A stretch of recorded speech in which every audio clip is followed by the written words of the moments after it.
ሰላም ጤና ይስጥልን በመላው ዓለም ለምትገኙ የኢትዮ ቨርቴክስ ሚዲያ ተከታታዮች በሙሉ እንደምናላችሁ እንደምንቆያችሁ በዛሬው የዜናና የመረጃ ጊዜ ሁለት ሰበር አስቸኳይ አንገብጋቢ ጊዜ የማይሰጡም አሁን መደመጥ ያለባቸው ዜናዎችና መረጃዎችን ይዤ መጥቻለሁ። ዜናዎቹና መረጃዎቹ ዲያስፖራውንም ሀገር ቤት ያለውን ትውልደ ኢትዮጵያውያን በሙሉ ያካተተና የሚመለከት ነው። የመጀመሪያው ታላቅ የደመወዝ ጭማሪ ከምርጫ በኋላ የኑሮ ውድነት ቅነሳና የኢትዮጵያ ታምራዊ እድገት ቀጥታ ከገንዘብ ሚኒስቴር አቶ አህመድ ሽዴ አንደበት የሚደመጥ ዜናና መረጃ ነው። ሁለተኛው ዜናና መረጃችን በመላው ዓለም ለምትገኙ ዲያስፖራ ኢትዮጵያውያን በአሜሪካ በትራምፕ የዲፖርቴሽን ፖሊሲ ለተሳቀቃችሁ፣ በደቡብ አፍሪካ የዘረኝነት ግድያ እረፍት ላጣችሁ፣ በአውሮፓ የስደት ኑሮ ፈተና ለሆነባችሁ፣ በአረብ ሀገር ህይወት ለመረራችሁ በሙሉ ዘላቂና አስተማማኝ መፍትሄ የሚሆን ከጠቅላይ ሚኒስትር ዶክተር አብይ አህመድ እየተላለፈ ዓለምን በሙሉ ትውልደ ኢትዮጵያውያን በሙሉ ጉድ ያስባለ ሰበር መልእክት ተላልፏል። ይህ ዜናና መረጃ እስካሁን ከቀረበው ባይነቱ ይለያል። ቪዲዮውን ከመጀመሪያው እስከ መጨረሻው እያንዳንዷን ቃላት ሳታቆራርጡ እንድትከታተሉና እስከ ቪዲዮአችን መጨረሻ አብራችሁን እንድትቆዩ በአክብሮት እየጋበዝኩ አሁን ወደ ዝርዝር መረጃዎቹ አልፌያለሁ። መልካም ቆይታ፣ አብረን እንከታተለው።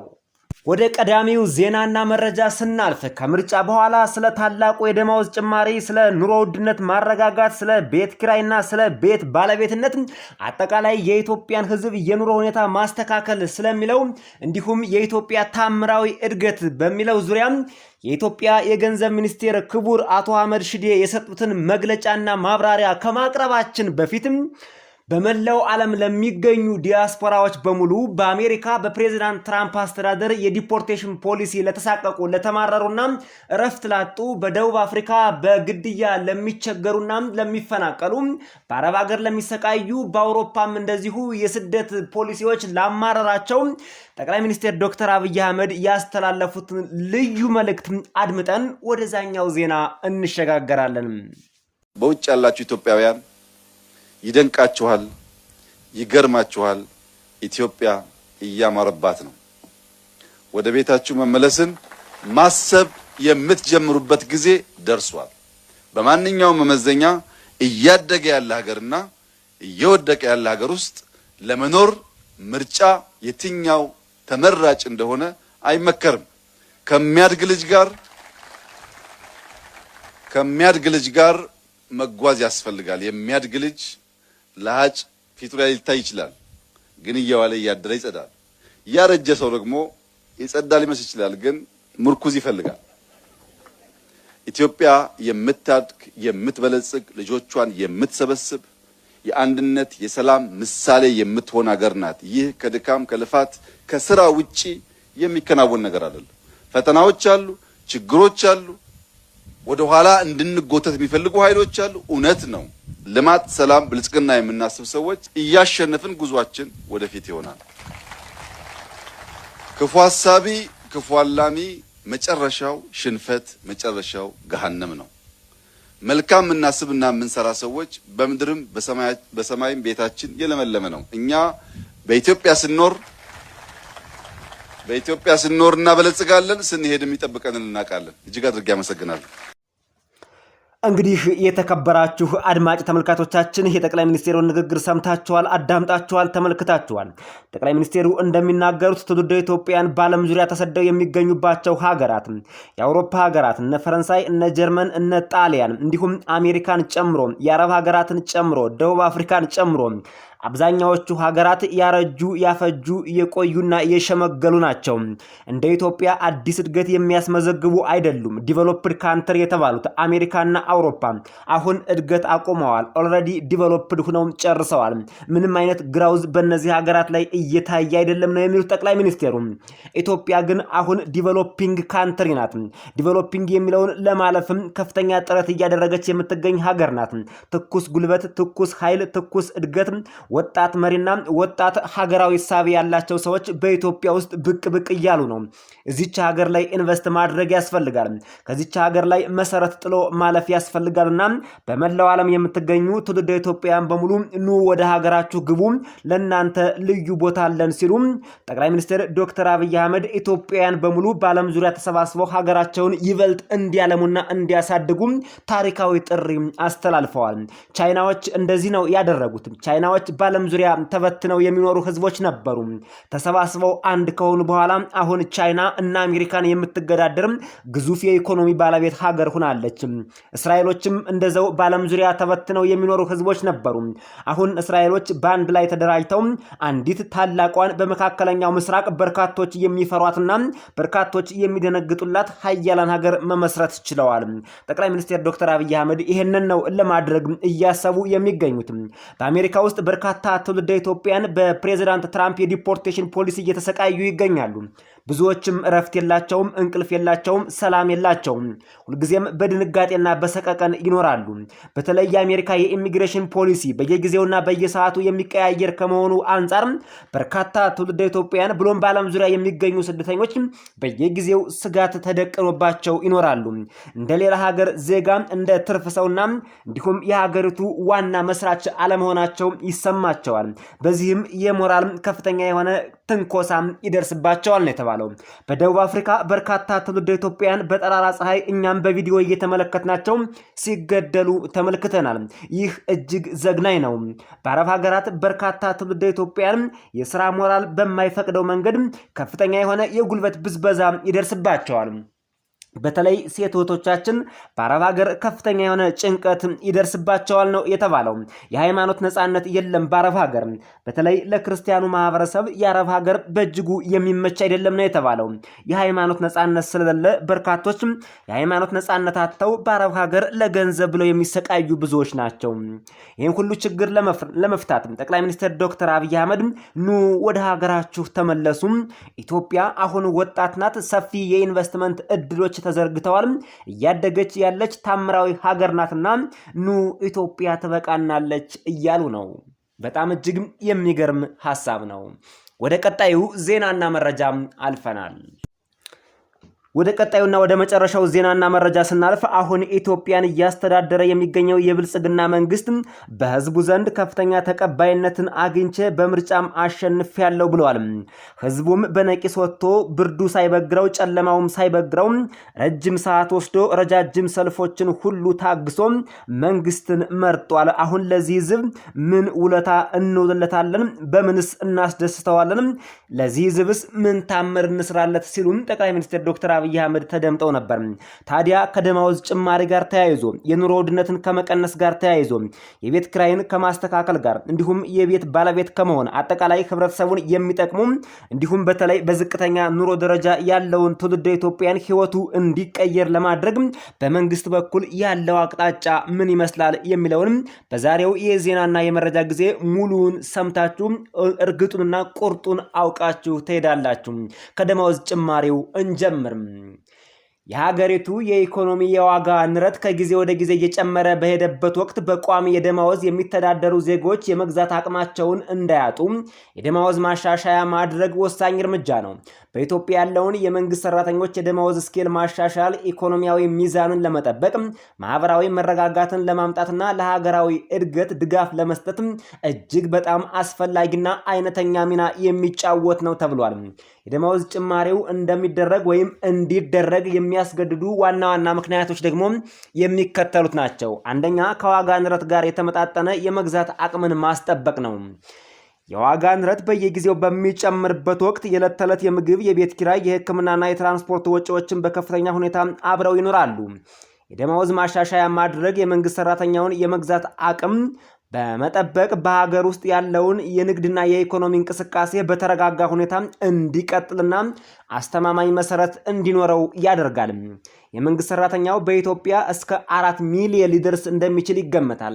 ይህ የህብረተሰብ ክፍል ደመወዝ ቢጨመረው የኑሮ ውድነቱን ሊቀርፍ ይችላል እንጂ ሊያባብስ አይችልም። ምክንያቱም የኑሮ ውድነት ደመወዝ ተጨመረም አልተጨመረም የራሱን ቀመርና የራሱን ኳልኩሌሽን ተጠቅሞ በኢትዮጵያ ብቻ ሳይሆን በዓለም አቀፍ ደረጃ በከፍተኛ ሁኔታ መጨመሩን ቀጥሏል። ሁለተኛ የህዝብን እምነትና ማህበራዊ ውልን ማክበር ነው። በህዝብና በመንግስት መካከል ያለው ግንኙነት እርስ በርስ በመተማመን ላይ የተመሰረተ ነው።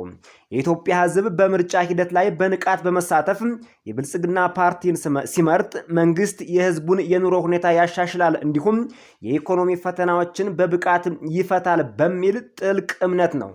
ስለዚህ መንግስት ለሰራተኛው የደመወዝ ማሻሻያ ማድረጉ ህዝቡ የጣለበትን እምነትና የገባውን ማህበራዊ ውል በተግባር እያከበረ መሆኑን የሚያሳይ ትልቅ ማሳያ ነው ተብሏል። ሶስተኛ ከአካባቢያዊና መሰል ሀገራት ተሞክሮ ጋር ማመጣጠን ነው። ኢትዮጵያ በምስራቅ አፍሪካና በሀገሪቱ ካሉ እንደ ኬንያና ደቡብ አፍሪካ ሶስተኛ ከአካባቢያዊና መሰል ሀገራት ተሞክሮ ጋር ማነጻጸርና ማመጣጠን ነው። ኢትዮጵያ በምስራቅ አፍሪካና በአህጉሪቱ ካሉ እንደ ኬንያና ደቡብ አፍሪካ መሰል ሀገራት ጋር ሲነጻጸር የመንግስት ሰራተኞች የደመወዝ ስኬል ዝቅተኛ ሆኖ ተገኝቷል። የእውቀት ፍልሰትና እንዲሁም ሌሎች ችግሮችን ያመጣል። ይህ ጉዳይ የደመወዝ ክፍያው ከጎረቤት ሀገራት አንጻር በጣም አነስተኛ መሆኑ በከፍተኛ ሁኔታ የሰለጠኑ ባለሙያዎች የተሻለ ክፍያ ፍለጋ ወደ ውጭ ሀገራት እንዲሰደዱ ያደርጋል። ሌላው ተወዳዳሪነትን ማሳደግ ነው። የደመወዝ ስኬሉ ከሌሎች መሰል ሀገራት ጋር ማቀራረብና አንድ ለማድረግ መሞከር ለሀገር ግንባታ እና ለልማት እቅዶች ስኬታማነት ወሳኝ የሆኑትን መሐንዲሶች፣ መምህራን፣ የጤና ባለሙያዎችና ተመራማሪዎችን በሀገር ውስጥ አቆይቶ ለመጠቀም ታላቅ ዕድል ይፈጥራል። አራተኛ የመንግስት ስራውን ውጤታማነት ማሳደግና ሌብነትን መቀነስ ያስችላል። አንድ የመንግስት ሰራተኛ የተጣለበትን ኃላፊነት በብቃት መወጣት የሚችለው የኑሮውን ወጪውን የሚሸፍን በቂ ደመወዝ ሲያገኝ ብቻ ነው። የመልካም አስተዳደር መረጋገጥ፣ ፍትሃዊና በቂ ደመወዝ መክፈል ሰራተኞች ለተለያዩ የሙስናና የብልሹ አሰራር ፈተናዎች እንዳይጋለጡ የመከላከያ ጋሻ ሆኖ ያገለግላል። የአገልግሎት ጥራት ነው። ተገቢው ደመወዝ የሚከፈለው ሰራተኛ የሥራ ተነሳሽነቱ በከፍተኛ ሁኔታ ይጨምራል። ለህዝቡ ቀልጣፋና ጥራት ያለው አገልግሎት ለመስጠት በሙሉ አቅሙ ይሰራል። አምስተኛ የኑሮ ውድነቱ ዓለም አቀፍ መሆንና ለመንግስት ሰራተኞች ብቻ ደመወዝ ቢጨመር በኑሮ ውድነቱ ላይ ምንም አይነት አሉታዊ ተጽዕኖ አይኖረውም ነው የተባለው። በኢትዮጵያ ውስጥ እንደሚታወቀው ከ4 ሚሊዮን እና ከዛ በላይ የሚሆኑ የመንግስት ሰራተኞች ይኖራሉ ተብሎ ይገመታል። ለነዚህ የመንግስት ሰራተኛ እድሜ ልካቸውን ምንም አይነት ደመወዝ ባይጨመራቸውም እንኳን የኑሮ ውድነቱ በራሱ ኳልኩሌሽንና በራሱ ቀመር መጨመሩ አይቀሬ ነው ተባለ። ለመንግስት ሰራተኛው ደመወዝ መጨመር የኑሮ ውድነቱን ያባብሰዋል ብለው የሚያስቡ ግለሰቦች ትክክል እንዳልሆኑና የመንግስት ሰራተኛው የደመወዝ መጨመር ከኑሮ ውድነት መጨመር ጋር ምንም አይነት ግንኙነት የለውም ነው የተባለው። ይልቁንም የመንግስት ሰራተኛው በኑሮ ውድነት ስቃይ እንዳይቸገር ደመወዝ ቢጨመረው አብሮ ከኑሮ ውድነቱ ጋር ህይወቱን አመጣጥኖና የኑሮ ውድነቱን ተቋቁሞ እንዲኖር ያስችለዋል ነው የተባለው። በእርግጥ በአሁኑ ጊዜ በኢትዮጵያ ያለው የኑሮ ውድነት በኢትዮጵያ ብቻ የተከሰተ አይደለም። በአሜሪካም በከፍተኛ ሁኔታ ኢንፍሌሽን የተለመደ ሆኗል። በእያንዳንዱ የግሮሰሪ እቃዎችና ሸቀጦች ላይ በሙሉ ከፍተኛ የሆነ የኑሮ ውድነት ተከስቷል። ጭማሪም እየታየ ነው። ይህ በዓለም ዙሪያ የመጣ የኑሮ ውድነት ምክንያቱም ከስር መሰረቱ በከፍተኛ ሁኔታ መጠናትና በተመራማሪዎች ዘንድ ተጠንቶ መቅረብ ያለበት ሲሆን ሁኔታው ግን በኢትዮጵያም ጭምር ዓለም አቀፍ መሆኑን ለማሳወቅ ነው። የተከበራችሁ አድማጭ ተመልካቾቻችን ታዲያ ይህንና ከላይ የዘረዘርናቸውን መነሻ በማድረግ የኢትዮጵያ የገንዘብ ሚኒስቴር አሁን የደመወዝ ጭማሪ ለማድረግ የኢትዮጵያ መንግስት ያለው እቅድ ምን ይመስላል የሚለውንም ከፓርላማ በዶክተር ደሳለኝ ጫኔ ለተነሱ ጥያቄዎች በሰጡት ምላሽ የኢትዮጵያ የገንዘብ ሚኒስቴር ክቡር አቶ አህመድ ሺዴ እንዲህ ሲሉ ተናግረዋል። በቅድሚያ ግን የፓርላማውን የደመወዝ ጭማሪ ከዶክተር ደሳለኝ ጫኔ የተነሳውን ጥያቄ የኢትዮጵያ ሕዝብ በሙሉ ጥያቄ ስለሆነ እሱን ካዳመጥን በኋላ በቀጥታ ደግሞ ክቡር አቶ አህመድ ሺዴ የሚሰጡትን ምላሽ ሰምተን እንመለስ። መንግስት ቢሮክራሲውን ራን ለማድረግ ከሚያወጣው ወጪ ቀንሶ መሬት ላይ ወርደው የህዝቡን ችግሮች ልማት የኑሮ ሁኔታ ሊቀይሩ የሚችሉ በጀቶችን መመደብ የሚችለው ሚል የተለመደ የሁል ጊዜ ጥያቄ ነው። ከሀገሪቱ ውስጥ ካለው የኑሮ ውድነት፣ የውጭ ምንዛሬ ዋጋ መጨመር ከዚህ አንጻር በዚህ እየተሰቃየ ላለው ህዝብ የዕለት ከዕለት ህይወቱን ሊቀይሩ የሚችሉ ፕሮጀክቶችን ሊሰራ ይገባል ብዬ ስለማምን ነው። ላስት ይር አስታውሳለሁ ልዩ ወጪዎች ቢለው በስቷል፣ የደሞዝ ጭማሪ ያለው ወይ ብዬ ጠይቄዎት አይ የለም ካሉ ከአንድ ወር በኋላ ነበር የደሞዝ ጭማሪ የተጨመረውና ዘንድሮም የመንግስት ሰራተኛው በኑሮ ውድነቱ በጣም በከፍተኛ ሁኔታ ከመጎዳቱ የተነሳ የደሞዝ ጭማሪ ጥያቄ ይነሳል። ስለዚህ ዘንድሮም አለ ወይ የደሞዝ ጭማሪ የለም ብለውስ ሊጨመር ይችላል ወይ ከአንድ ወር በኋላ የሚለውን እሱንም ማንሳት ፈልጋለሁ። የደሞዝ ጭማሪ የሚል ተነስተዋል። በሁለት ተከታታይ ዓመት ከፍተኛ የደሞዝ ጭማሪ ያደረገ መንግስት ነው የመንግስት። ያንን የደሞዝ ጭማሪ ዘንድሮ ባይዘው ያደረግነው የደሞዝ ጭማሪ በተወሰነ ደረጃ ገንዘብ ሚኒስቴርና የሲቪል ሰርቪስ ኮሚሽን ጭማሪውን ካልኩሌት ሲደረግ መጀመሪያ የተደረገበት መንገድና በኋላ በተለይ ክልሎች የተደረገው የደሞዝ ጭማሪና የተሰጠን የበጀት መጠን አይመጣጠንም በሚል ጥያቄዎች ሲነሱ እንደነበረ ሰምታችኋል ይመስለኛል። እሱን ስናጠራ ከርመን አሁን እየፈታን ያለ ነው።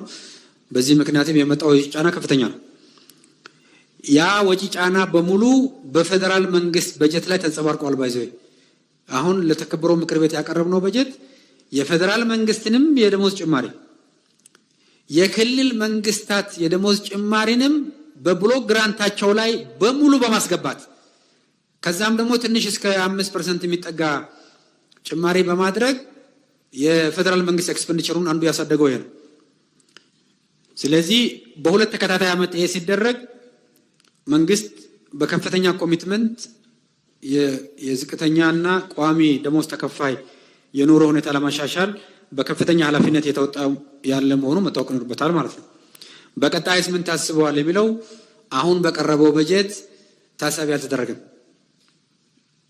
እና ታሳቢ ያልተደረገ መሆኑ መታየት ያስፈልጋል ማለት ነው። በቀጣይስ ምን ታስበዋል የሚለው አሁን በቀረበው በጀት ታሳቢ ያልተደረገም እና ታሳቢ ያልተደረገ መሆኑ መታየት ያስፈልጋል ማለት ነው። የተከበራችሁ አድማጭ ተመልካቾቻችን ቪዲዮውን እንደሰማችሁት እንዳዳመጣችሁትና እንደተከታተላችሁት የምክር ቤት አባል የሆኑት ዶክተር ደሳለኝ ጫኔ የአሁኑ መንግስት ስለ ደመወዝ ጭማሪ ምን አስቧል? ከዚህ በፊትም ስለ ደመወዝ ጭማሪ በፓርላማ ጠይቄ የደመወዝ ጭማሪ አይደረግም ከተባልኩ በኋላ ከአንድ ወር ጊዜ በኋላ ግን መንግስት የደመወዝ ጭማሪ አድርጓልና አሁንስ የደመወዝ ጭማሪ አለ ወይስ የለም? ወይም ደግሞ የለም ከሆነ መልሱ ከአንድ ወር በኋላ ጭማሪ ሊደረግ ይችላል ወይ የሚል ትልቅ ጥያቄ ጠይቀዋል። ለዚህም የኢትዮጵያ የገንዘብ ሚኒስቴር የሆኑት ክቡር አቶ አህመድ ሽዴ ለዚህ ይመጥናል ለኢትዮጵያ ሕዝብም እንደ መልስ ይሆናል ያሉትን ምላሽ ሲሰጡ ሰምተናል። ክቡር አቶ አህመድ ሽዴ እንደተናገሩት እንግዲህ መንግስት በአንድ ዓመት ውስጥ 2 ጊዜ የደመወዝ ጭማሪ አድርጓል። ከፍተኛ የሆነ የደመወዝ ጭማሪ ነው ያደረገው። በአሁኑ በጀት ዓመት ግን በ2019 ማለት ነው መንግስት ለደመወዝ ጭማሪ የሚሆን በጀት አልያዘም። እንደውም ከዚህ በፊት የደመወዝ ጭማሪ በድንገት ስለተደረገ እሱን ለማስተካከል እየሰራን ነው። በክልሎች የደመወዝ ጭማሪው በጀት ከፍተኛ የሆነ ልዩነቶችና ማናጋት ፈጥሮ ነበር። እሱን እያስተካከልን ነው ያለነውና ለአዲስ የደመወዝ ጭማሪ አልተዘጋጀንም ሲሉ ተደምጠዋል። የገንዘብ ሚኒስቴሩ ምላሽ ይሄን ይመስላል። ይሁን እንጂ ከላይ በዘረዘርንላችሁና በጠቀስንላችሁ ምክንያቶች በእነዚህና በሌሎች ከገንዘብ ሚኒስቴሩ ንግግር ለመረዳት እንደተቻለው በኢትዮጵያ ውስጥ የደመወዝ ጭማሪ ከተደረገ የቅርብ ጊዜ ታሪክ ነው። በአንድ ዓመት ውስጥ 2 ጊዜ የደመወዝ ጭማሪ ተደርጓል። ስለዚህ አሁን ለሶስተኛ ጊዜ የደመወዝ ጭማሪ የሚደረግበት ምንም አይነት አግባብ አይኖርም። ለ2019 የኢትዮጵያ መንግስት የደመወዝ ጭማሪ ለማድረግ ምንም አይነት እቅድ የለውም። ምናልባት ለ2020 እቅድ ሊኖረው ይችላል። የ2019 አጠቃላይ ዓመታዊ ክንውን ታይቶ የኑሮ ውድነቱ ሁኔታም እንዲሁ በዘላቂነት ይቀጥላል ወይስ አይቀጥልም የሚለው ሁኔታ ታይቶና ተጠንቶ ምናልባት ለ2020 ሊሆን ይችላል እንጂ አሁን ለ2019 ግን ምንም አይነት የደመወዝ ጭማሪ እንደሌለና በጀትም እንዳልተያዘ ሚኒስቴሩ በይፋ ተናግረዋል። ምላሹ ይሄ ነው። የደመወዝ ጭማሪ በዚህ ዓመት ለምትጠብቁ በተለይ በመጪው በ2019 ዓመተ ምህረት በኢትዮጵያ አቆጣጠር ማለት ነው ለምትጠብቁ ትውልደ ኢትዮጵያውያን በሙሉ የደመወዝ ጭማሪ እንደሌለ ቁርጣችሁን አውቃችሁ ኑሯችሁን አሁን ካላችሁ ደመወዝ ጋር አመጣጥናችሁ ለመኖር መሞከር እንዳለባችሁ ነው ከገንዘብ ሚኒስቴሩ የተላለፈው መልእክት በደንብ የሚያሳየው። በተለያዩ ማህበራዊ ሚዲያዎች የደመወዝ ጭማሪ ሊደረግ ነው፣ አሁን መንግስት ተመርጧልና ስለተመረጠ የደመወዝ ጭማሪ ያደርጋል የሚሉትን የተናፈሰ ወሬ ሳትይዙና አላስፈላጊ የሆነ ተስፋ ሳያጭርባችሁ ስራችሁን በአግባቡ እንድትሰሩ ትውልደ ኢትዮጵያውያን፣ ይህ ዓመት ካለፈ በኋላ ግን ለ2020 ምናልባት መንግስት ሊያስብበት ይችል ይሆናል።